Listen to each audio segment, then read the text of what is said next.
Zik dapat jamin kepada korang kalau korang pakai dashcam yang macam ni, korang dah tak perlu dah upgrade dashcam sampai korang jual kereta. Cuba cakap dengan Zik, mana nak cari dashcam yang rakam 3 channel serentak, depan, belakang dan juga dalam. Siap dengan 4K Ultra HD dan juga HDR yang membuatkan siang dan juga malam nampak jelas. Dan juga dapat SIM card percuma kalau korang pakai yang 4G modul. Inilah dia DidiPi Z60 Pro. Dalam kotak ni korang akan dapat dashcam depan, dashcam belakang, dashcam untuk bahagian dalaman, 4G modul, Intelligence Hardwire Kit, SD card, kad percuma dan macam-macam lagi. Kalau korang beli di online dan takut nak pasang sendiri macam Zik ni, DidiPi ada official store yang boleh buat installation di Johor Bahru ataupun di Ceras.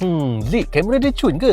Tengok ni. Kamera depan dia dah pakai sensor Sony IMX678 Starvis 2, rakam sampai 4K Ultra HD HDR 30fps ataupun 3K 60fps. Belakang pula guna IMX662 Starvis 2 iaitu rakam dalam 1920 pixel HD 30fps. Memang jelas yang ini rakaman daripada kamera di dalam kereta dengan resolusi 2K. Pada siapa yang risau tak ada rakaman di dalam kereta korang, lagi-lagi yang pemandu Grab, taksi ataupun company car, korang jangan risau. Disebabkan ini adalah dashcam yang sesuai untuk korang kerana dia ada safety yang menyeluruh. Kenapa video nampak sharp dan juga detail? Sebab dia ada HDR Real Cube 2.0. Waktu malam pun terang dan clear sebab guna teknologi Night VIS 2.0 dan juga AI ISP Image Processing. Siang, malam, luar dan juga dalam semua nampak jelas, sharp dan juga kontras. Okey Zik, kamera kualiti dah cun, tapi macam mana dengan safety?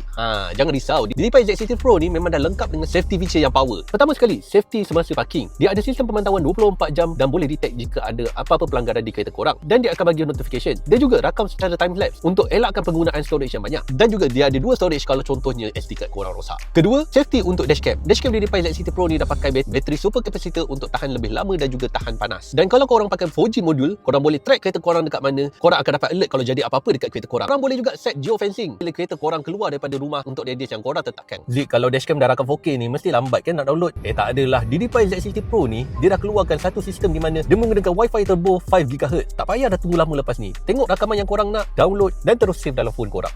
Zik, harga mesti mahal kan? Tak adalah. Cuba korang tengok link dekat bio Zik dan komen berapa harga yang korang dapat untuk DidiPi Z60 Pro ni. Terus terang Zik cakap, harga dia memang berbaloi dengan teknologi apa yang korang dapat.